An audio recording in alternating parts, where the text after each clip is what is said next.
Good evening, everyone. Good evening. Thank you for joining me today. I'm Lola Aneke, and I welcome you to yet another episode of Finding Out with Special Needs. I'm glad you're able to join in today. Um, just let me know if you're online with me. Let me know if you can hear me. Send me messages and say hello, say hi, and then we can get this started real quick. So, good evening again. Good evening. Today, we're talking about building fun moments, and we're going to get as practical as possible. Remember, every time we gather to talk about finding out with special needs, I try to make it as practical as possible. I try to make it as interactive as possible and as relatable as possible. So, today, let's all get ready to.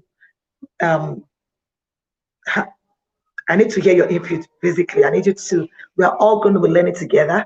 So, let's get ready to share ideas. Let's get ready to speak about what we know regarding the topic. And I ask questions also. I'm going to ask you questions so that I can know you're following.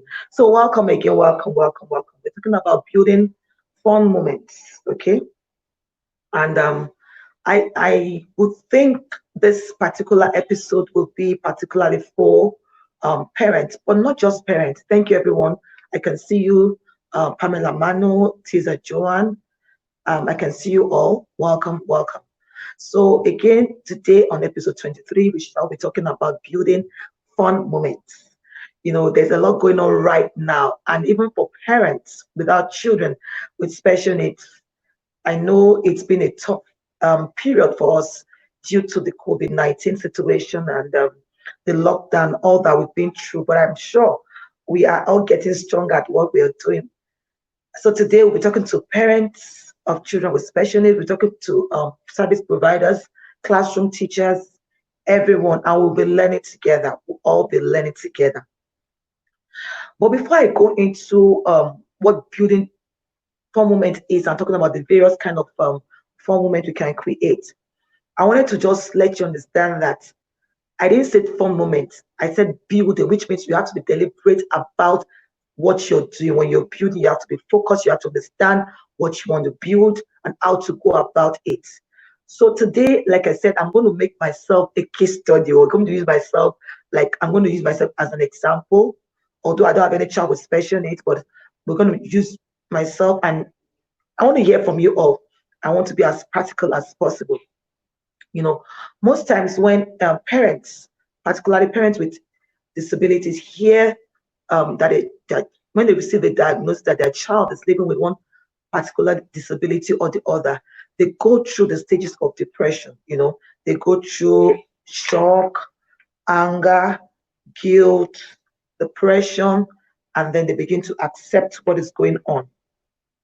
And lately, I have been doing quite a lot of studies. I've been with some friends and I've been in different groups, and we'll be talking a lot about emotions.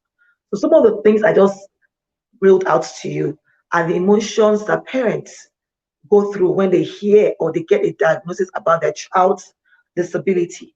And most times you realize that when they get a shock, when they're in confusion, guilt, anger, and all of those, they shut down everything. And if you speak to professionals, but particularly mental health service providers, you will get to know. And if you be reading a lot about emotions or you talk about emotions or just Google and read about emotions, you find out that most times we just talk about the negative emotions, most of the energy depleting emotions. We don't think about the positive and energy rejuvenating emotions, you know. And it's just normal. We're humans. We tend to naturally want to move towards all of those negative things. You know, I am a Christian and listen to Jasmine a lot, and she talks about the battlefield of the mind.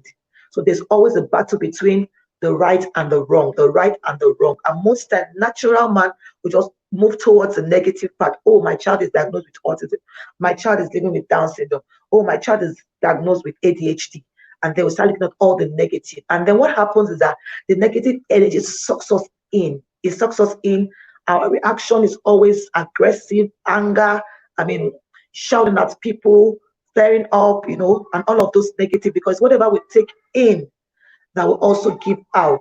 Okay, so we need to be able to identify that there are energy giving emotions and the energy depleting emotions. So we need to focus on those energy giving emotions. Okay, so I'm going to just use myself as an example, like I said earlier on. There are times that okay, let me just even go this way. We need to make our choices. We have the right to determine how what emotion we want to display at any time. So, and I'm learning that also, and that's one of the ways I want to give myself an example. There are ways that I I am trying to, when I hear a news feed, good or bad news, I decide what I want my expression to be. But before I decide that, I need to understand those energy depleting emotions and the energy giving emotions. So the natural thing as a parent of a child living with disability or special needs is that the negative emotion, the negative depleting energy depleting emotion begins to come: anger, jealousy, fear, uh, inability to do all of those negative things come. But once you understand that, look, emotion is not always negative. There's a positive side of it: hope, acceptance, understanding, patience, love, early intervention. All of those things, when you think of it, you know, the way the heart and the brain connects. Because most time when you hear that people have high blood pressure, people are depressed, it's all because of the negative depletion emotion that they are allowed to take over them when they hear such news. But the truth is that you are in control. You might need to see a specialist, you might need to see a special mental health worker to walk you through that. You might need to read up, you might need to watch videos to help you understand how to separate yourself from this emotion and choose the one you want to display. So, as a parent of a child with disability, it might be tough for you to say, "Oh, I want to build fun moments," without understanding where you are when you are at a point in time regarding your child's disability, or your knowledge of what you have about the child's disability. Once you are able to get to that address, to that point where you know that, look, this is what it is. I have identified the problem. That I could either dwell on crying, depression, all of the negative and energy depleting emotions, or I could say, yes, this is what it is. Now, what are the possible things I can do based on the energy giving emotion? I need to wake up the hope in me. I need to believe in my child. I need to know that my child is not a total write-off. What are the strengths of my child? Thinking of a neurodiversity, what can I do to ensure that I help this child to move to that level? Because you have to get yourself together first. There was an episode I spoke about, if you don't manage your own emotion, if you don't manage how you feel about what is going on, you cannot give what you do not have. Your ability to understand that my child is going through this thing at this particular time, and what can I do? Because remember, our children with disability, they see us. Whatever emotion we choose to display, they are watching. If you're displaying fear, they are watching. If you're displaying anxiety, they are watching. If you're displaying depression, they are watching. And whatever you give is whatever they are going to take. And if you display hopelessness, they're going to display hopelessness.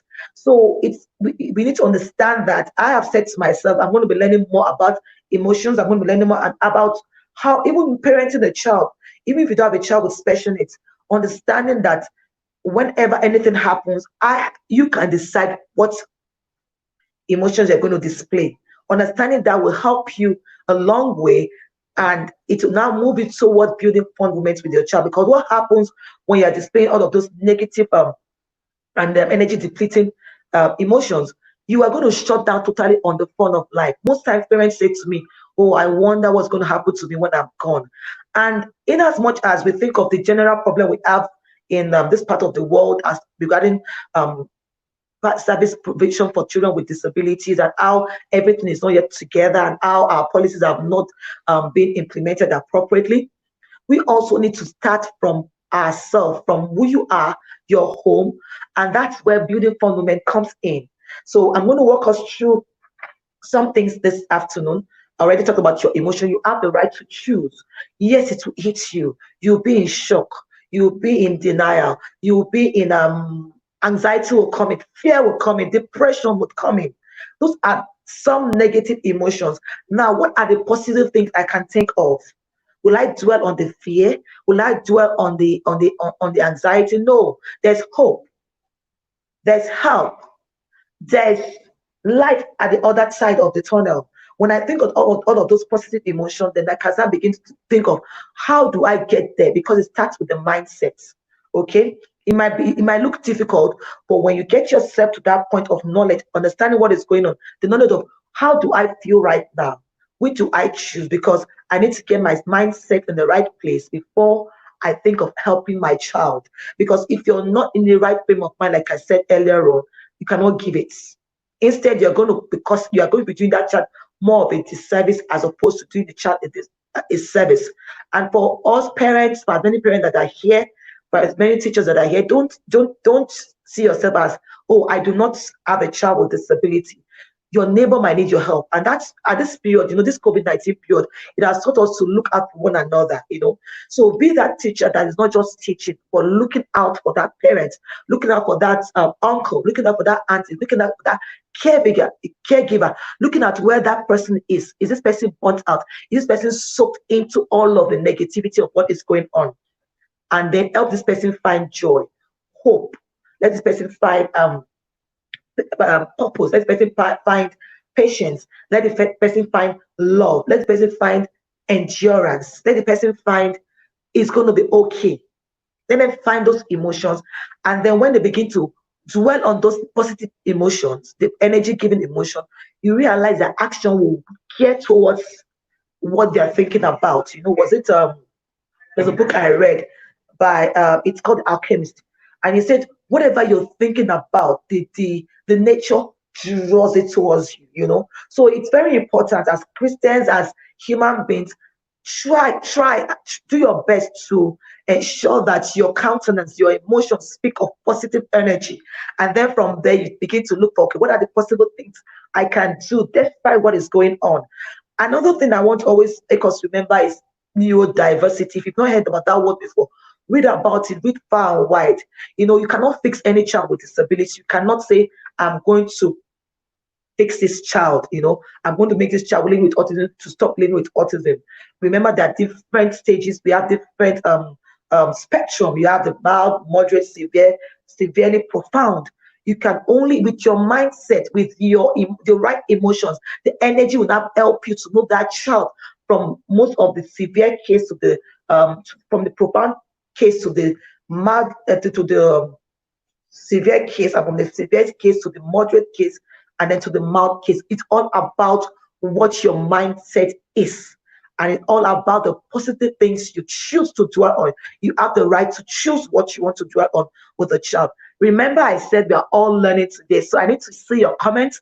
I need to also, I'll be able to read out all that you've said so that we can all learn together, and then we'll take it to the next level.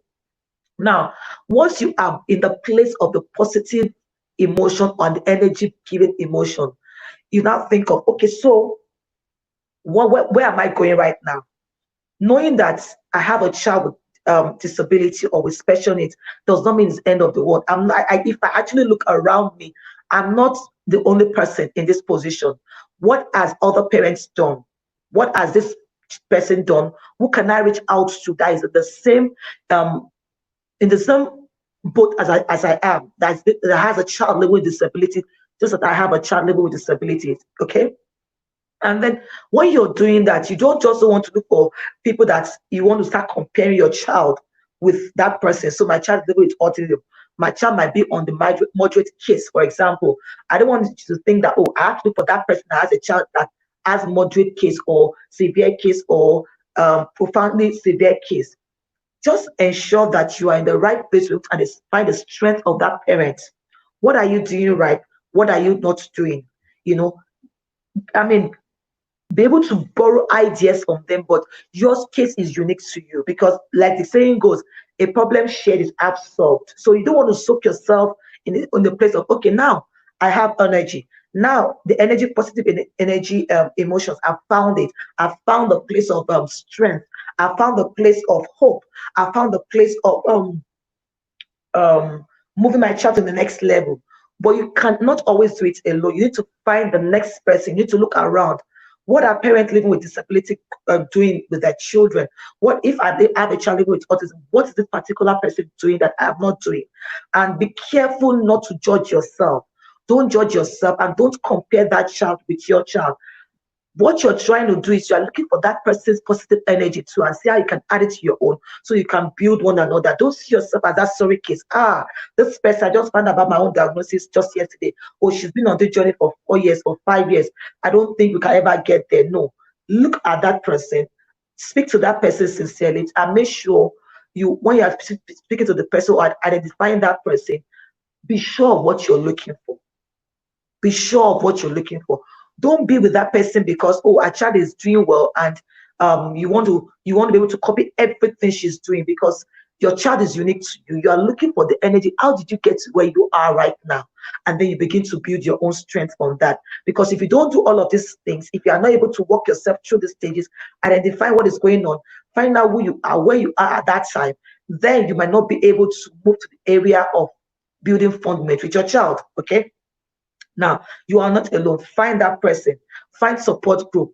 In Nigeria here, we have several support group on Facebook. A very popular support group is Super Parent, not coordinated by Pollution Liasu. We also have Oti Rose group. We have several groups, find those groups so that you don't feel all alone, and you can now be able to draw strength from what other parents are doing, what other professionals are doing to help such individuals. Now, you also need to know that, and that should have been the first point I should have said, that you deserve to care for yourself first. You deserve all of the pampering first. Get yourself together. Because your child is living with disabilities doesn't mean it's the end of the world for you. Schedule a time. There's a parent that I spoke to recently, and I'm always talking to parents, but this particular parent, I realized that within the space of 2 months, she was falling ill all the time. Our child was not always attending, being at this was always absent at the center.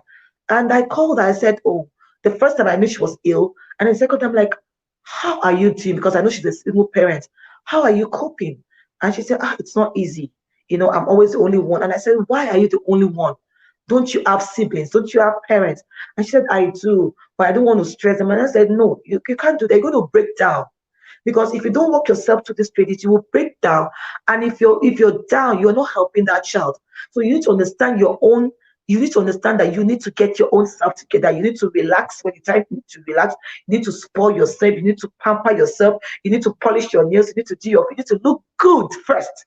It's not about what you think that, oh, I have the positive energy. You need to exhibit it. Your child has to see that you're always happy, you're smiling, but you can't do that putting all of the pressure on yourself. Okay.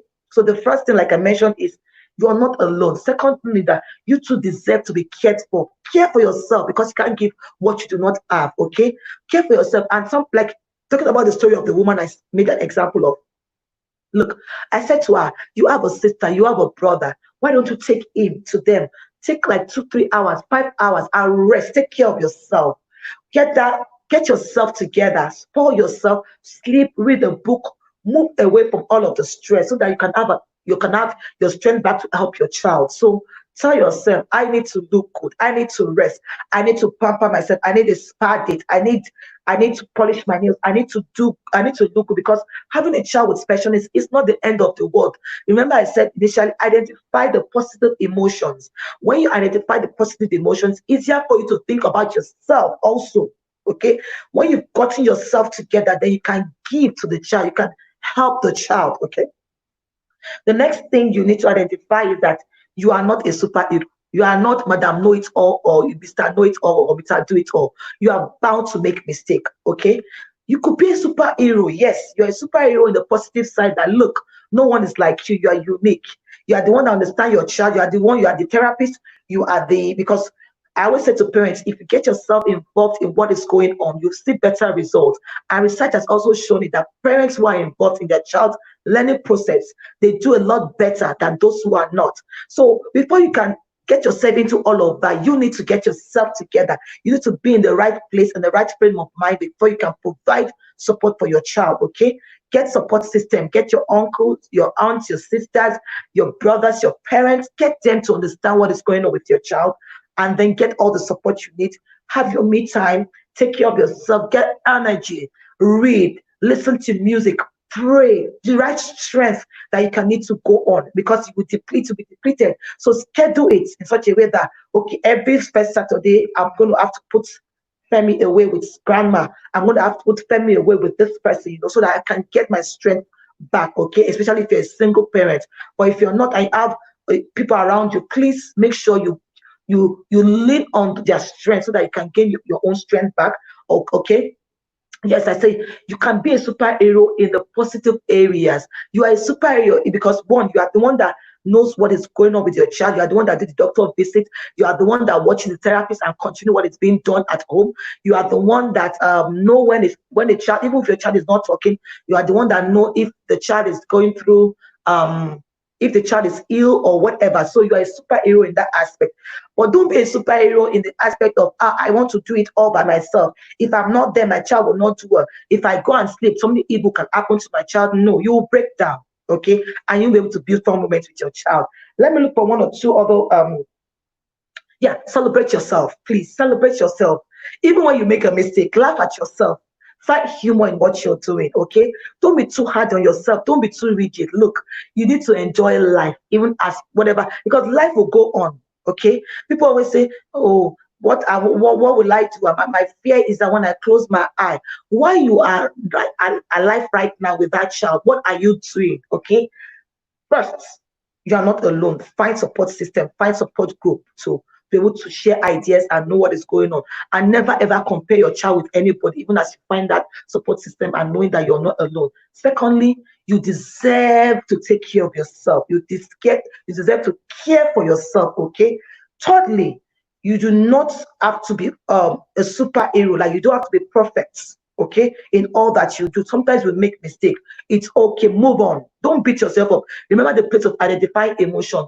You are in the position. You have the right to decide what happens. No matter no matter what happens. If life throws you hard punches, soft punches, you decide what will go on. But you need to understand the kinds of emotion, the positive and negative, and dwell on the positive. Okay. Don't beat yourself up. You don't have to be totally perfect. And then you can be a superhero, okay? A superhero because you are a superhero. You are the one that understands where the shoe hurts. You are the one that understands when your child is having a headache. You are the one that understands when to visit the doctor. You are the one that understands when the child is not sleeping. So we give it to you. Well done, okay? Well done. Now, I would want us to quickly go to why you should build fun moments. I said earlier on, I said that most time the fear of most parents is when I close my eye, what's going to happen to my child? While your eye is open now and you have not slept, you have not gone to be with the Lord. I'm sounding like a pastor this afternoon. While you have not gone, identify emotions first. Identify that you are not alone. Identify that you deserve to be cared for. Identify that you're not perfect, so you're not that superhero. Identify you're also a superhero on the things you're doing. Now, you need to understand why you should build fun moments with your child. The first thing is that you need to create memories. And this for me had been in the last 1 or 2 months. I have been, people that are close to me will know that I'm talking about after I lost my father. I've been thinking of a lot of things, and life has been totally different for me because I'm thinking, what else do I have of him but just the memories? Okay, so let's think of the best way you can build fun moments with those children is creating the only thing they will remember of you for any reason you close your eye or you die at some point is that whether that child is, has a mild or moderate or severe case of whatever disability is, the memory will linger on. Remember, it's not as if they don't have long-term memory or short-term memory. It's just that it might not be as effective or as fantastic as it should be with neurotypical individuals. So they still are there. Let them be able to, when those splint moments come, let them remember that, there was a time I was doing this with my mom. Oh, my mom was nice to me. My dad was. Let them bask in those memories, and that's why it's important for us to identify and create fun memories. Okay. Another reason why we need to create. So I said the first reason we need to create fun moments is that we need to be able to have our children linger on those memories. That even if you close your eye, like the question people always ask me, what's going to happen with my child? When you're at the other end, what's going to happen to your child? You can rest assured that you created fun moments that the child can remember all those memories. Okay, don't let disability take over you. Don't let disability consume you. It might look like I'm speaking an impossible thing, but look, from what I've said from the beginning up to now, not easy things to do, but be deliberate about it. When you're deliberate about these things, you realize that you move from one step to the other. If you speak to a lot of parents that have done well, okay, if you speak to a lot of parents who have been in this journey for 10, 5, 15, 20 years, I can bet you that they can relate with what I'm saying, okay? And they can tell you that, look, you can, it's like saying that you want to eat an elephant, like my husband would say. You cannot eat an elephant in a day. You cut a little part, you cut a little part, you find yourself and you walk yourself towards the journey. Because at the end of the day, you don't want to break down, you don't want to disappoint that child. I remember reading an article the other day, was an article or something on Facebook, and this child was living with a mother with autism, and they just kept their life, by themselves. They didn't relate with people, and she was ill, and then she died. But this child could not, he didn't know how to call out for help and all of that, and he stabbed till he also died. By the time they came in to help them, the dad had died, the mother had died, and because the child did not have help, no support system whatsoever, the child had also died after a couple of days. So we need to be able to identify what we are dealing. Let's not consume you, please. I'm sounding like I'm begging. Do not let this disability consume you. Understand the place of your emotions. Understand the place of neurodiversity. You cannot solve, or you cannot make that child um, perfect, so to say, in quotes. You can only make the child better, because you need to find what neurodiversity says, that you need to find the strength in that child and help that child build up on the strength. When we understand all of these things, you realize that you take life easy. You think of what are the things I can do for my child to also have fun, because in this part of the world, because of the way people stigmatize individuals living with disability, you tend to just want to keep your child away. You don't want to do what other people are doing. We don't go to parties. We don't want to attend functions, and that's why we decided to always have this yearly family fun festival. That's we always have the family special ethnics family fun fair, where we say, look, nobody's going to judge you, but even at that, you need to tell yourself, your mind, your emotion, you need to tell yourself that I don't care what everybody has to say about me right now. This is about me. This is how I want it to be. I call the shots. I will advocate for my child. I will create the awareness for my child. Is that you accept my child, or I cut you off? And then the more you keep doing that, the more people will accept you and your child for who you are. But it has to do with you. Change begins with you first. Now, I talk about the first benefit is that you create that memory with the child. The child might not say it, the child might not be able to communicate, and some will communicate it to you. It may not be as clear. Some of them that maybe have speech impairment or developmental delay will say, oh, remember this. Those of and for them, you're also helping them build their own emotions. So because if you keep pouring out the negative emotion on them, they will pick up the negative emotion. So please, let's go through these stages bit by bit. For teachers listening, you might need to counsel the parents. For anybody listening, please take up these things, understand these places, and help. Remember, we're on finding up the specialists, so we are all here together to learn together, to be able to help that individual living with special needs, to be able to help that family, that mother, that father, that uncle, that teacher working with a child with special needs. So create that memory. Be deliberate about creating the memory. That's one of the benefits of building fun moments. The second benefit is it helps to build bond and emotions. Okay, there's a family bonding. I remember this case. Of course, I'm always studying and reading.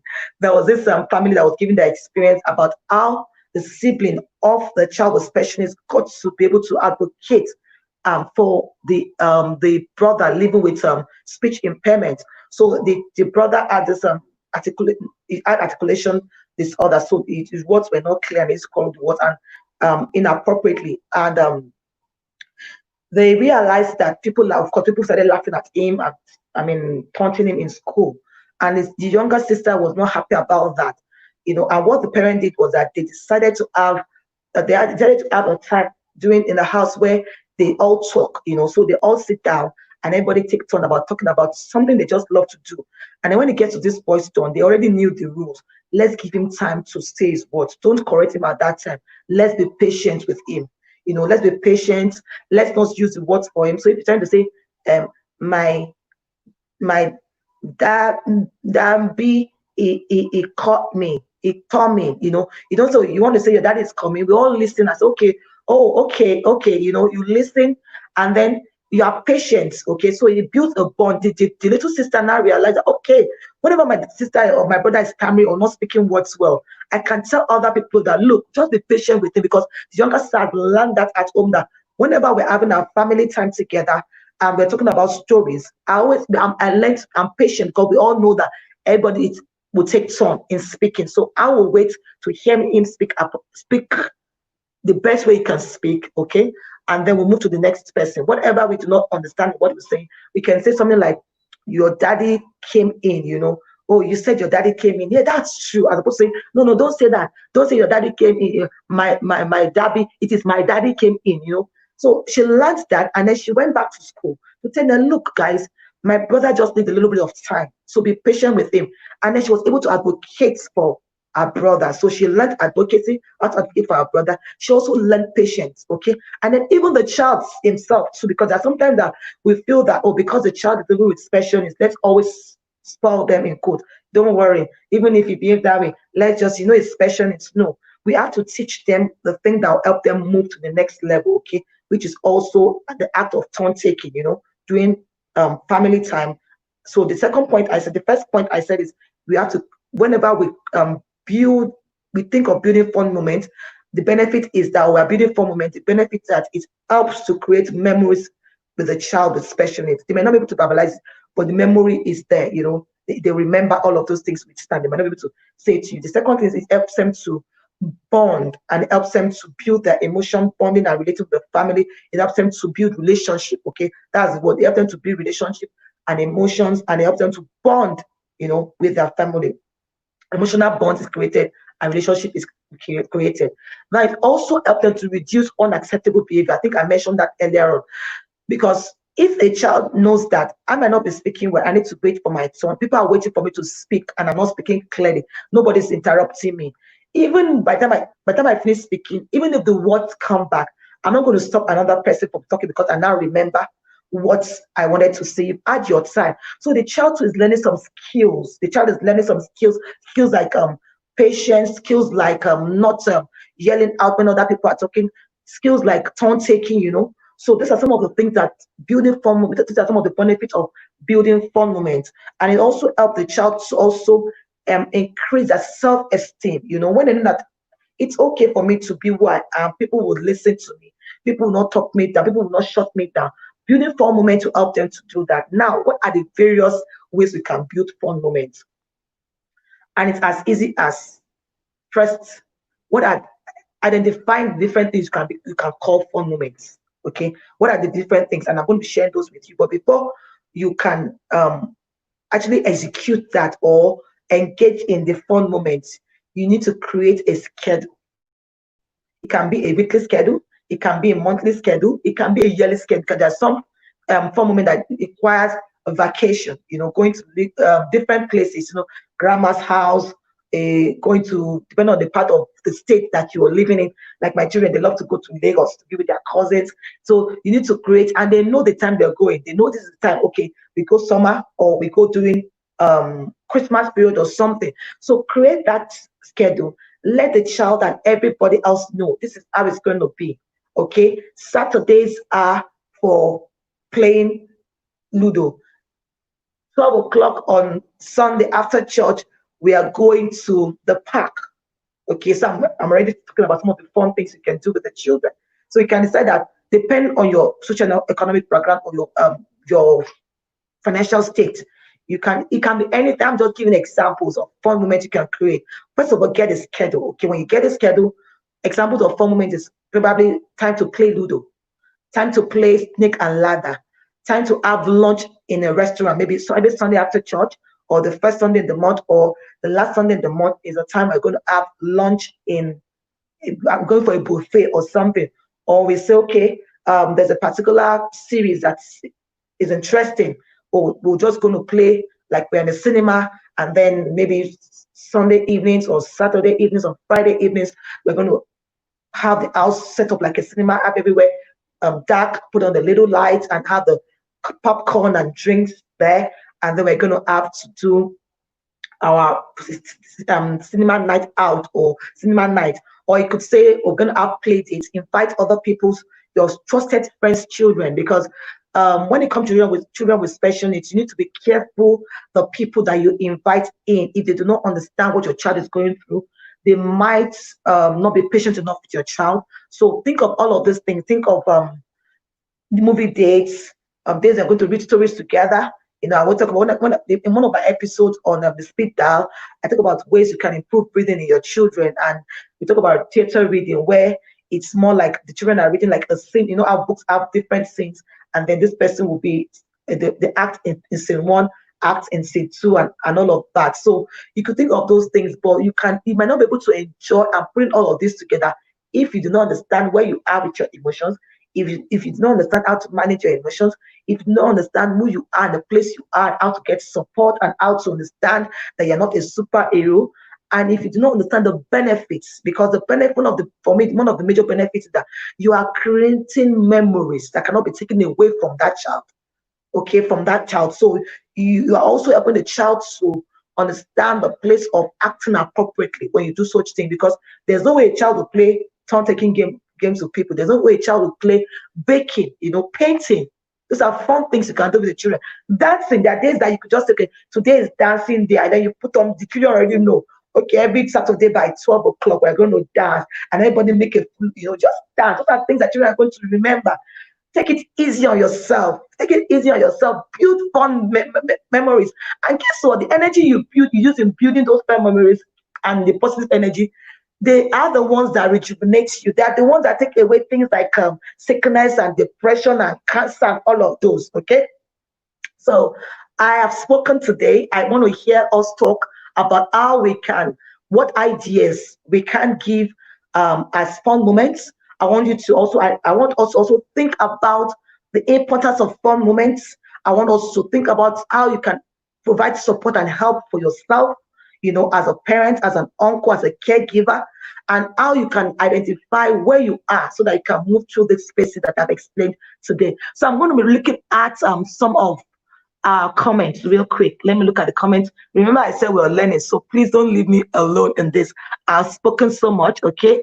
Someone said that movie was awesome. Lots to learn and that as well. Okay. Well, let me just go up. I think I missed that. Somebody had cracked a joke earlier on. Okay. Thank you for recapping. Why should we build fun moments?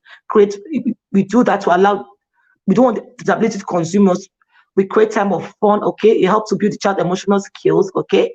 Um, Memories are like footprints. So we need to be deliberate about building fun moment because it brings memories and the children can actually go back to that. Thank you so much. What else did we talk about today? Why should you? Okay, it helps the family to bond. Yes, it helps the family. These are my comments. Please, I want to hear from you guys. Okay. Okay, I want to hear from you. I want to hear from you. Okay, while I'm waiting to hear from you, let me see what we have on let me see what we have on YouTube. Any comments? Any comments on YouTube? Okay. Okay, I can't really see that right now. And our time is fast spent. I was just saying to us that we might have to move this series, this segment, this particular final help with special needs to an hour 30 minutes, because when we get to the other segment where we need to bring in our guest, there's so much you can learn from them. Our guest is waiting right now. We'll go speak with our guest and then probably come back to the comments and hear what we can learn from one another.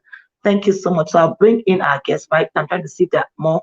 Okay, yeah, somebody said you can do painting, you can go to the zoo, you can go to the museum, you can go to the cinema. When we are in the right frame of mind and we are working ourselves through this process, you find out that life is easy, whether there's disability or not. Don't let it consume you. Life must progress. So thank you for those comments. Thank you so much. Now let me bring in our guest.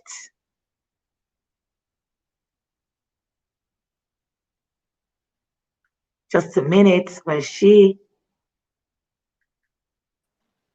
Hello.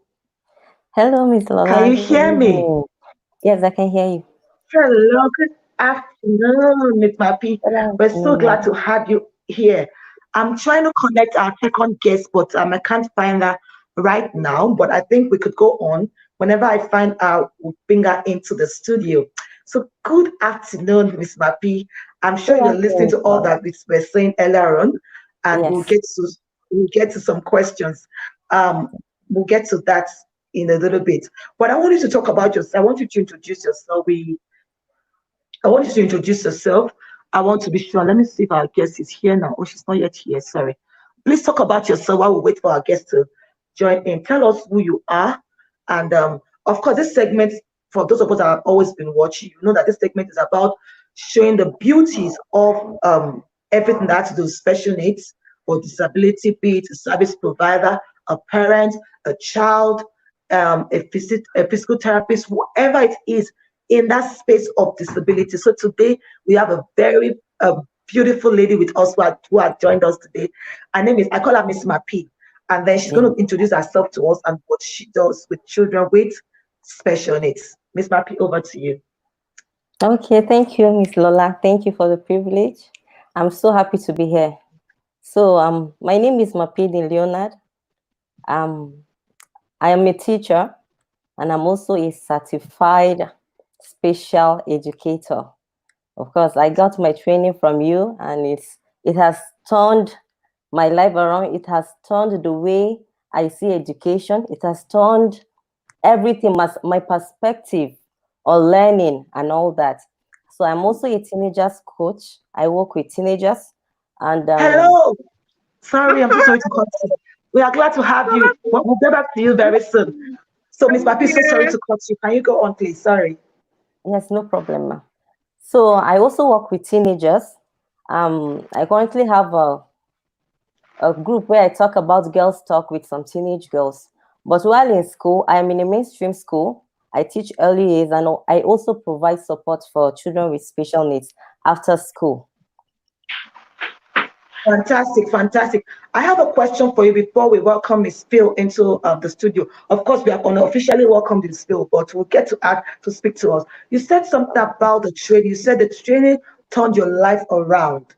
Yes. That is, when on Find Out with Special Needs, we talk about, we break down our English, we break down our terms. That is a big grammar right now, and we might have to find you. Just be funny. Can you give us specific? Why? How did you say it turned your life around? Is it because why? Is it because you're working with girls, young girls, or is it because you're working with children in mainstream school? How did it turn your life around? Okay, I've always been passionate about children from the beginning, but I really didn't know much about special education until I started working in Cadet Academy, and I went through the 12 weeks training, and it was amazing. It was just like a new light dawned on me. I was like, so there's something like this, because I just remembered while in secondary school, I had a classmate that had to be withdrawn from school because she couldn't just learn at the pace that other people were learning, and everybody just tagged her the dollar and all that. And I was like, so something could have been done. This girl would have gotten the help that she needed, but there was nobody. There was the knowledge was not there for the teachers to be able to help her. So when I got that training, I was like, then that means I can make a difference. So it's not just about me, it's about wherever I go. Like I always say, I say Ms. Zola to me is the mother of special education. That's to me. And nobody will work with you and not get that passion rubbed off on them. So everywhere I go, I just became an advocate for special education. So when people are talking, I'll be like, no, you need to listen. There is more to it. It's not just about going to school and then maybe the child is not learning the way you want to, and you just term the child as a dullard or the child is not doing well. You need to sit down and find out what is really the cause. And if this child really needs help, then you go ahead and get the help. So that has really changed my life. And then it has made me to be compassionate when I Hmm. see struggling learners. I don't just write them off and if you like, learn. If you don't like, just do whatever you want. It makes me to be compassionate. I see them, I see their struggle, and that's where I'm able to help. Great, great, fantastic. Well done. Thank you so much. Because, like I always say, we have people out there who are listening to us who are considering, should I not venture into the field of special education? What is there? What is it like? So when we're speaking, one of the reasons we have this particular segment is to be able to say, look, we are not all always about bad news. We are not always about bad emotions or bad energy or having to dump the child and saying there's no hope for that child. You have a role to play. If there's that nudge in you to say, look, should I not? That is even the first call for you to consider it in the first place. Then sometimes they may not have the answer. They are wondering where, who can I reach out to? Who can I talk to about what has been on my mind about this issue of disabilities?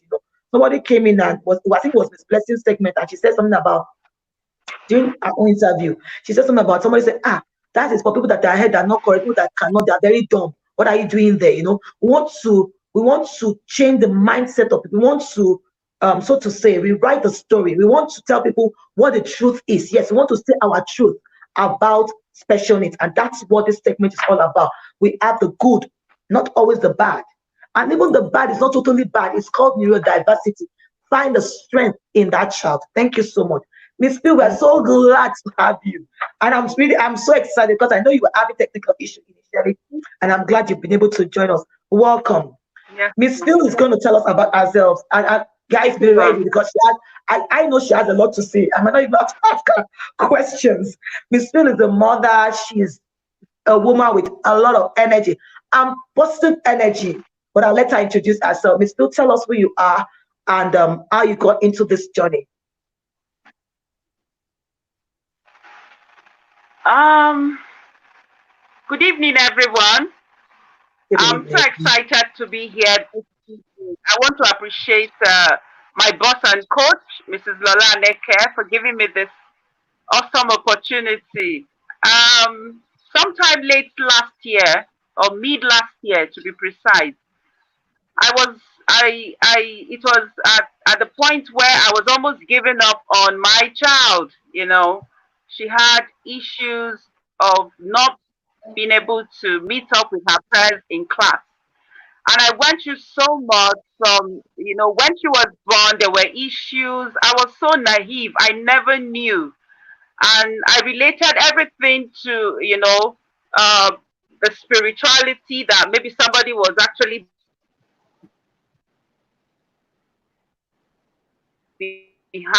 that I was going through. I had a normal after she just changed, and it's a long story really. When it was time for her to walk at every milestone, she couldn't.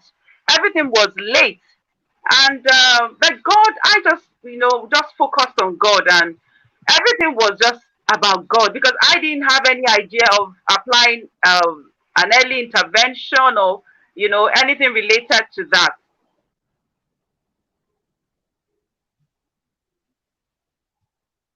I think we lost her. She'll be back. She'll be back. But Miss Mappy, let's go back to you. Let's go back to you. So, you when you were done with your training and then you moved into an inclusive school, and we always like to ask that question: what does inclusive education look like in your school, and how is that? Because, like we all know, there's no template for so to say that this is how it should be. It can be practiced in different ways. The most important thing is that we will need to accept the child living with disability, It was and just like God factor that brought us okay, that she's back. far. So when I was checking, I ran into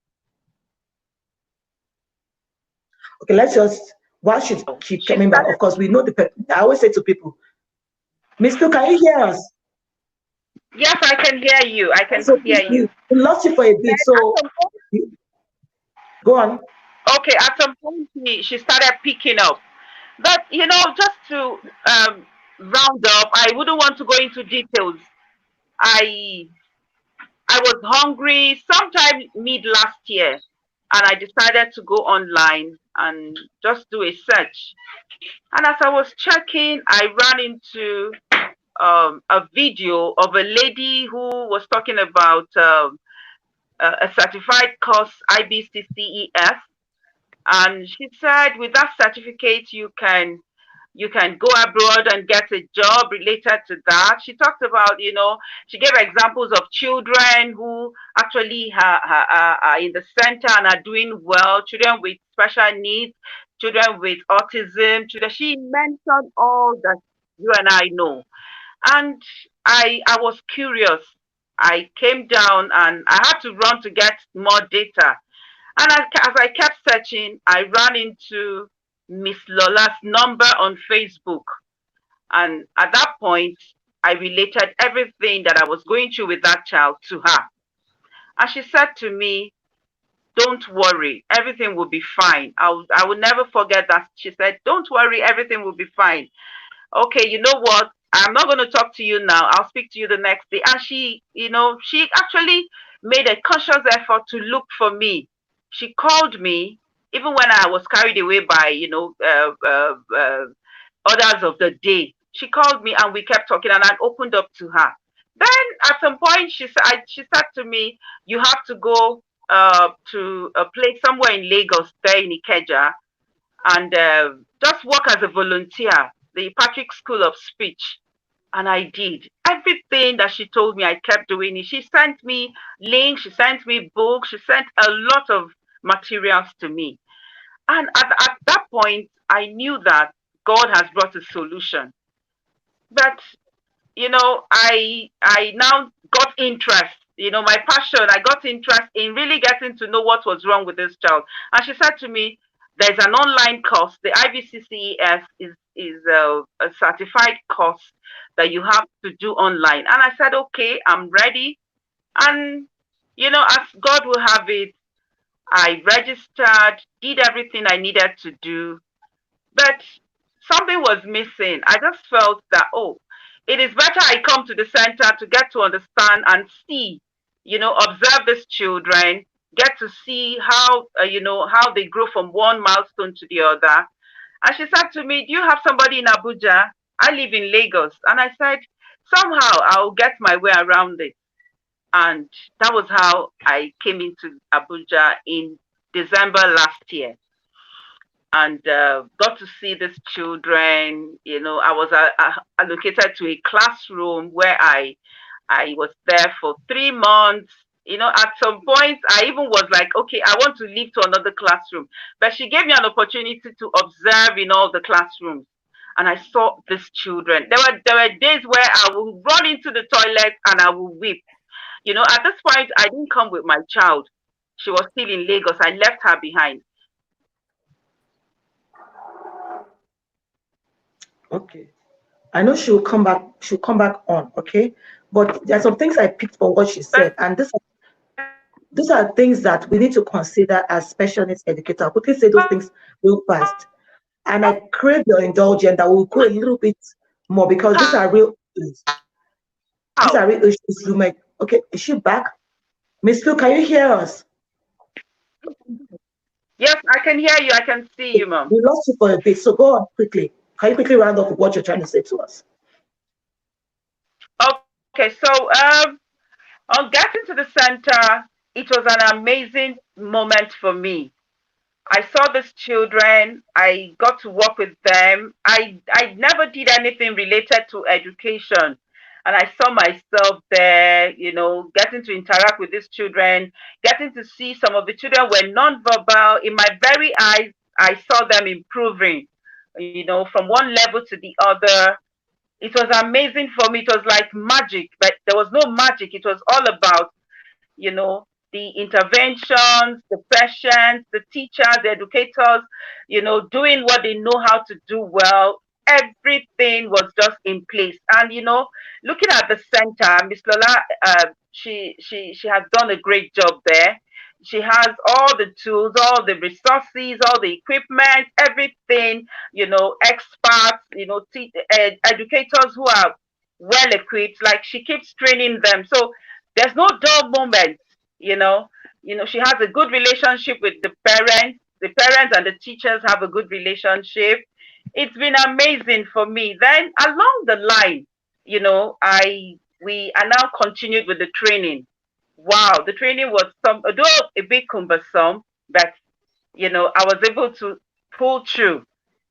I was able to pull through, and just want to appreciate her for everything and all Okay. for her patience, for all that she did. Thank And you, Miss Phil. I know you do, and let's get to the real thing because it's not about Miss Tola right now. It's about who is listening out there and picking up. Yes, we know we do training. Thank God for that and all of that. But let's now get to the course of this discussion. Yeah, we're going to ask you those mhm, questions. So thank you for that introduction. And you are the positive energy. You are the real your vibe keeps everyone going. We all know you. Like everybody knows Miss Phil is the energy and the heart of the party. Well done. And to think that you have a child, living with disability, or special, let me use it in special needs, because that's what in this educational field, living with special needs, and your kind of energy, we can't relate it. So you are showing us more like your story was what we talked about in the first segment of, identifying what is going on, finding your positive energy, building on it. You are, for me, a living testimony based on what we talked about in the first segment. And there's no better person to bring today about you. And of course, our darling Miss Matt P. Thank you so much. Before I ask Miss P the question I'm going to ask her, which I already started before Miss Phil came back on, and you get to answer. I'll recap and I'll rephrase it, and you get to answer it. There are some things I picked when Miss Phil was speaking. I felt, oh, she was blowing my trumpet, which, I mean, somebody has said to me, if that's what the tune, if you're playing the trumpet. But then while the trumpet was being blown, I could hear her say something like support group. She said, so you a teacher, a parent, a caregiver, whoever you are, let's not see ourselves as we are the superstar. We are the alpha and omega. People are going through stuff. Pay attention. Pay attention. She said, I didn't remember that I was on that call that when she said I should call. Be that person that people can lean on beyond saying I have the solution. Get to the part to the point of identifying that those things they are not said verbally, saying, knowing that this person, from what I can read between the line and be there. Let's have those qualities. Be there for that person. Even the person is being difficult. Remember that they have the right to choose between the positive and the negative energy. Even when you see those negative, and help them, because you have the knowledge of the positive energy. Help them bring out that positive energy. She said something about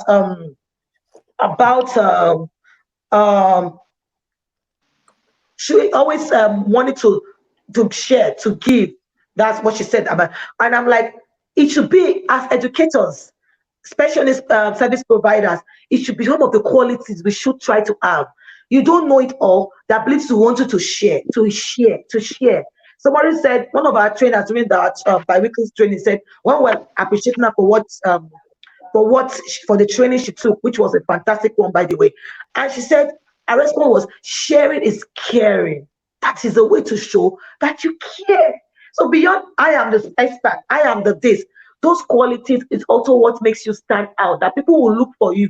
People will say, that thing you said to me was what made me find the positive energy in what I am doing. So it's not about me talking right now. It's about our guests. But I needed to highlight those two things that was said. So, Miss Mapi, in your school, so thank God for the knowledge you got. Thank God for the mindset, the shift you got, and then you got into your school.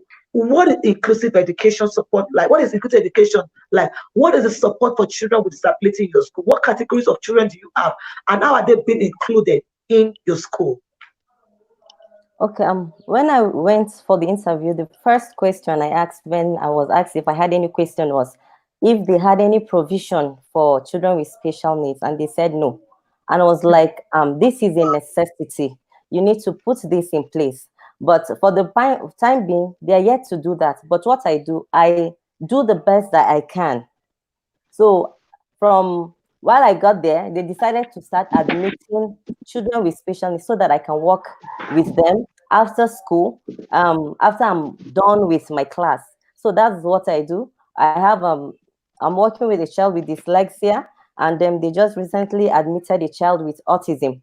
But apart from that, I also enlightened other teachers. I made them to understand that there is more. There's something called special education, where there are children rather that are struggling with learning. You don't just abandon them. There are things you can do. There are steps that you can take. So for those that have the mild special disability, learning disability, I just put the class teachers through how to work with them, what to do with them, and then take them through the step-by-step step, because I can't be everywhere all the time. So I'll just tell you, this is what you can do. And then when we have our meeting, we discuss, okay, well, what child do you have? Do you have any struggling child? What do you need help? What can we do? And then we sit down, we brainstorm, and we come up with solutions that can help these children in learning. Wow, fantastic, fantastic. I'll quickly recap what you said so that for those helping us transcribe, they would see, and for people that are not watching right now, they can read that. You said something about You advocated. You see, that's one spirit that, most of us, we hear this and we keep quiet. And I Mm. remember one of the episodes we had, I said, I think it was when we were talking about no means no, that you watch evil going on and you keep quiet, you are worse off than the perpetrators. You Very got true. Yeah. into that. You said, look, education is not just for neurotypical children. It's not for children without disabilities. And you spoke up. They asked you a question. You challenged them. All of us must Mm. learn that from you. Advocate for these children. Advocate. Yeah. You have, even if you don't have what it takes, make that point known. I said, look, there is something called this. I might not know all the answer to all of these things, but put it out there. Let it be a challenge to the school owners. Advocate for them. Don't keep quiet. Don't keep quiet when you know that something is wrong. Even if you don't have the answer, say it out there. So thank you for being an advocate. You said something about, Thank you. and in saying that, you said they did not have, but you started from that, which means practicing inclusive education does not have to be all perfect. You can start somewhere.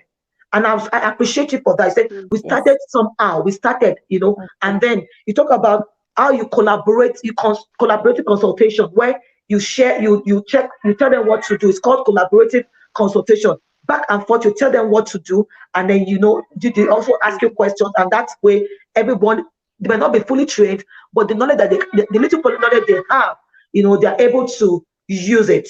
Now, another thing you talk about is you said that you always, after you talk and discuss with the children, sorry, not the children, the teachers, which for me, I would assume you call it collaborative.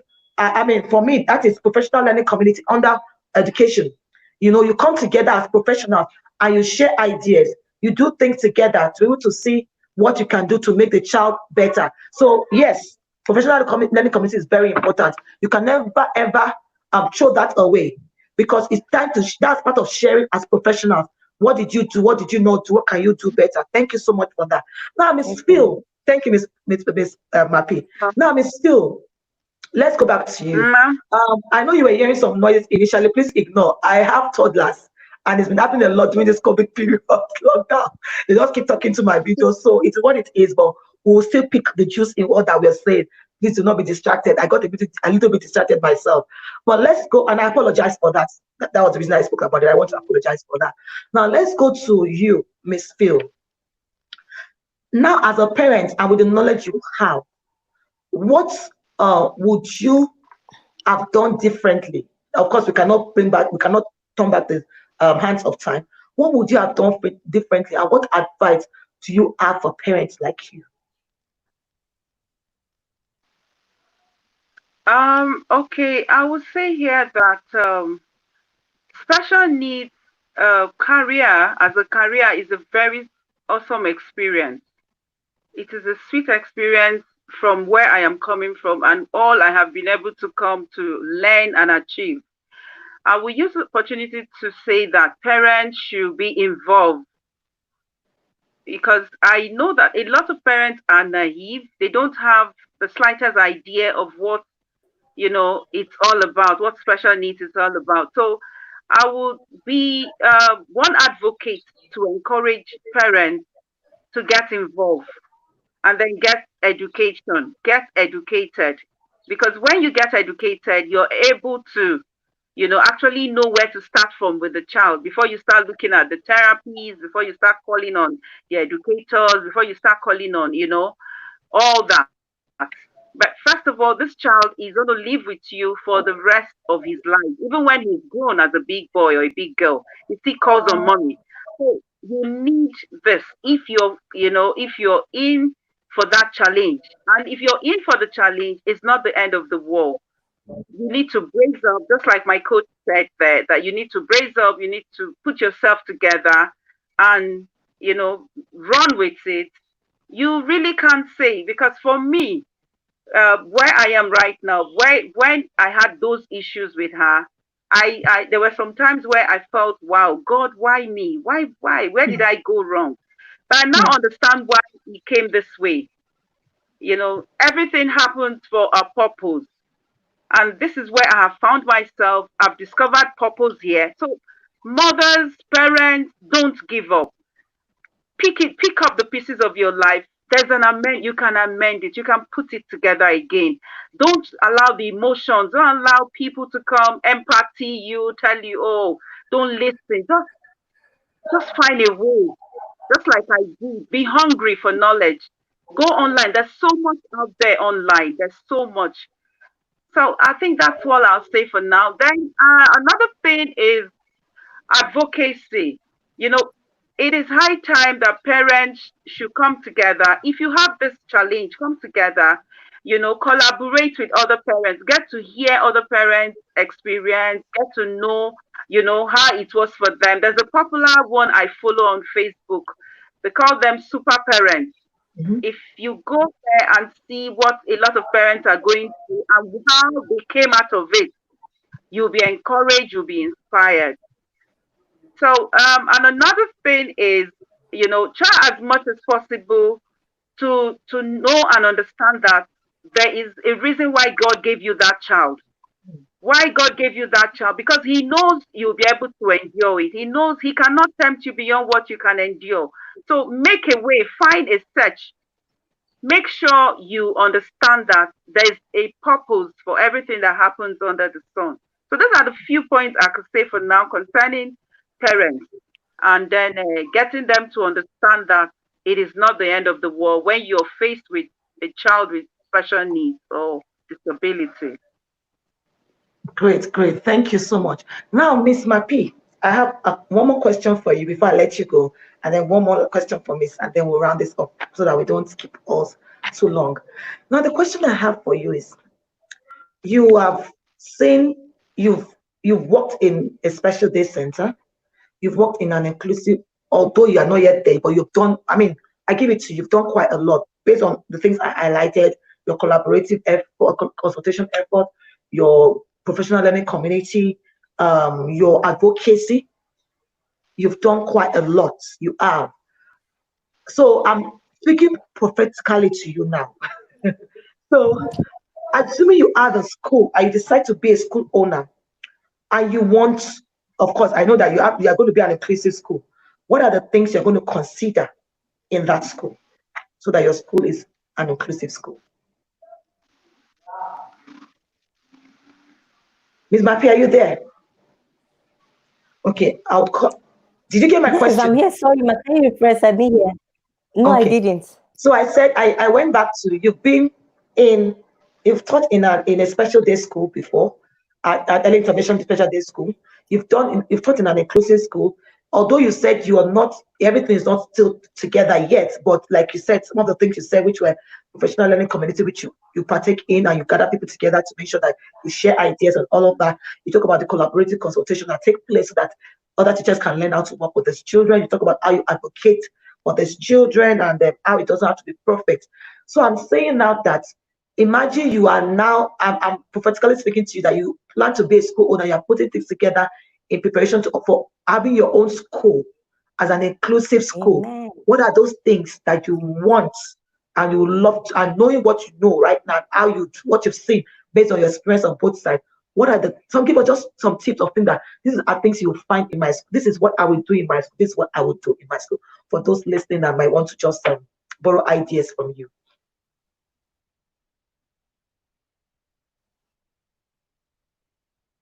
Wow, the network is really poor. We lost Miss Phil, and I think we've also lost Miss um, Ma P. I pray they come back really soon. But while we're waiting for them, I'd want us to ask questions. Let me have your questions quick, please. Let's have your questions, and I would answer those questions if they're meant for me. If they are not, hopefully when they get back to us, we can answer the questions together because of course we all learn together. So um, your questions, please bring in your questions. We're waiting for your questions while we wait for Miss Mapi and Miss Phil to rejoin. Okay, are there any questions? Or do we just call it a day? And it's just it was a beautiful session. I've lost both of them totally right now. I'm sure they will try to reconnect. But while we're waiting, one of them is back. While we're waiting to have them, you may bring in your questions. Hello, Miss Mappy, can you hear me? Can you hear Hello, me? can you hear me, ma? Yes, I Yes, can I hear can. you. I know you heard my question, so we're waiting for your Yes, answer. I did. I said the first thing will be to have special needs center in the school. Every child has the right to learn. irrespective of the pace, irrespective of the challenge, irrespective of the disability. Like like they have a right to life, like they have the right to education, they have the right to learn, to be imparted with the right knowledge. So that's the first thing I'm going to do. I'll ensure that the school doors are open to all children, and we make a conducive environment for them. We'll be able to accommodate them. We'll be able to make provisions for children that have mobility challenge, to ensure that they can come into school and be able to learn. We'll be able to put in technology in place for children that are not able to speak. They will be able to use that. And for children that are not able to write, they can have access to um, technology that will help them, so that they will know that they are loved, because that's the essence of it.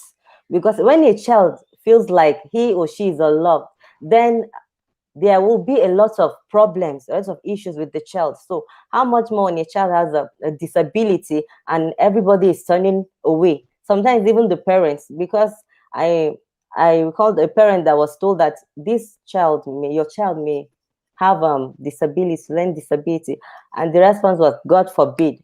I was like, Hmm. we are all Christians. We serve God. We believe in that. But while you're waiting for the miracle, get the necessary help.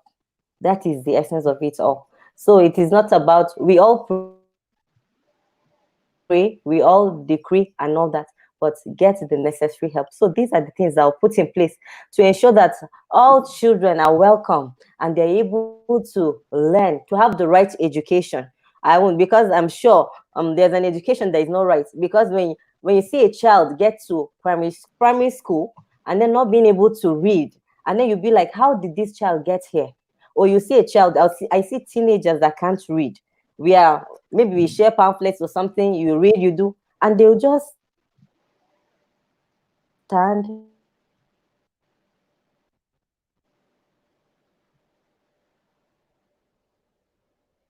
Wow. Wow. It's been a wonderful learning process have for me. access to quality education. Wow. Wow. Thank you. Thank you. So, you talked about resource center. So there must be a place where the children can be helped if they cannot be in the classroom all through. You should have a place. I was at a conference online, and the question was, for those of us who have special day centers, would we be willing to collaborate with schools that have our special day centers in schools where they don't have our special, so that we can have this form of cross fertilization and be able to provide support back and forth. And that's all one of the ways inclusive can be practiced. So that was a good one. You also talk about awareness and acceptance. They must be accepted. The awareness must be ongoing for the parents, for the teachers, and then trainings and then technology. Fantastic. Thank you so much for this input. Thank you, Thank you ma'am. so much for agreeing to join us today. I really wish Miss Phil was also around to let us know some of the things she had been able to do with her child. I wish she could tell us the challenge she had, the particular disability or special needs aspect that her child is living with, and how she, from her knowledge, and how she's been able to provide support for her child. But beyond that, I want to believe that we've learned quite a lot today. I want to believe that it's been a wonderful experience. And I want to ask if anybody has any question for Ms. P before we actually call it a day today. Does anybody have any question? I'm actually looking now. It's been quiet in here. I see all of your comments, but it's more like recapping all that we've said. You guys are playing a fast one on me. I said we're going to learn together, and you are all just repeating all that we've said. Please tell us something. We believe you have something to say to us, so we want to hear from you. I'm looking at the comment to see if there's anything that we have not said, okay, so that we can learn from you too. Any comments, any question, any input? So someone says, how can children with special needs in the rural area be helped? Awareness, advocacy. Um, most time we realize that sometimes we have to go to the rural areas. We need to talk to the chiefs. We need to talk to their. I have been on such journeys, where we go to some some of those rural areas, talk to their some villages, talk to their chiefs, on letting them know that these children are not evil, the children are not they are not curses and all of that. So they're not curses that has been placed on the parents, So more advocacy, more awareness, going on the radio show to talk about this, sharing pamphlets about issues of disability in the languages of this of those villages would help a long way, advocacy, awareness, talking about it and sharing information about it. Another person said, there's a question that says, um, okay, thank God for technology. Okay. Okay, so that's just like a recap of what we've said. Is there any other question? Ms. Papi, do you want to add to that response that I gave based on the question that was asked about how do we help individuals in rural area? And of course, yeah, do you have any addition to what I've said? Are you there, Ms. Papi? Well, we seem to have lost Miss Papi again, but I'm sure she would come back. But, okay, Miss Papi, I was asking if you have any addition to all that I've said regarding how we can help people in the rural area to access this information or to help them understand the issue of disability and special needs. Yes, like you've said it all, awareness and advocacy. And also teachers should get the training, the right training, so that they'll be able to know. You don't know where you will find yourself tomorrow. The world is a very small place. And then that way, if you are equipped with the right knowledge, you'll be able to create that awareness when you go. We go back to the village for occasions, we go there for Christmas and all that. You can Yes, seize that opportunity to have a yes. little training, just the little that you can do per time. That is Mm, what is of essence. So we can also go to the rulers, the head of the communities. We can also go to the religious centers, which are mm, very important. That way, mm. through those channels, you'll be able to organize this training for teachers. Of course, maybe we know that teachers in rural areas will not have this knowledge. A lot of people don't even know anything about Yeah, special yeah, they education do not. at all. When you talk, they'll be like, are you serious? So when you seize these opportunities and then you make good use of it, and that way we can create the awareness one step at a time. We can change the world one teacher at a Yes, time, one I child at love a that. time. I love that. One step at a time, one teacher at a time. We all have our roles to play. It doesn't have to be all grand, step by step. Little drop of water, they say, makes the mighty ocean. Thank you so much, Miss Mappy. Thank you, I ma. always have Thank you one, so like very I much. always have one last question. And it's always what do you have to say to us? What would you encourage? But in all that you've answered now, I believe you've done justice to that question. So me asking you that question will be like, I want you to repeat what you said, which we don't have the luxury of time for. But I want to truly appreciate you. Thank you for what you're Thank you doing so much, ma. Thank you at your for having me. school. Thank you for what you're doing with the children. Keep Thank speaking up, keep doing what you're doing, and together our change will come in this field. thank Okay? you. Thank you so much. For every one of us Thank listening you. and watching us, do not forget to join us. We have several things we're doing to promote inclusive education and special needs education of children with disabilities. So join our Telegram group. The link will be shared with us really soon on the comments section. Also join look for our YouTube, go to our YouTube channel. You also find the link there. There's several resources and ways you can use to equip yourself in all of this platform.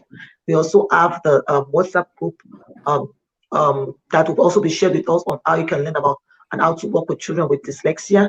There's several information going out there. The last 1 or 2 weeks, I have learned quite a lot.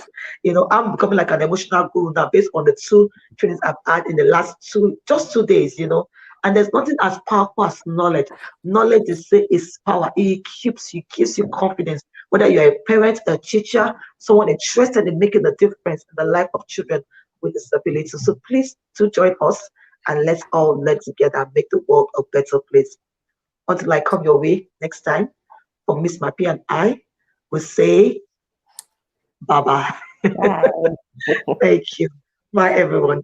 Talk to you soon and see you next week. Bye.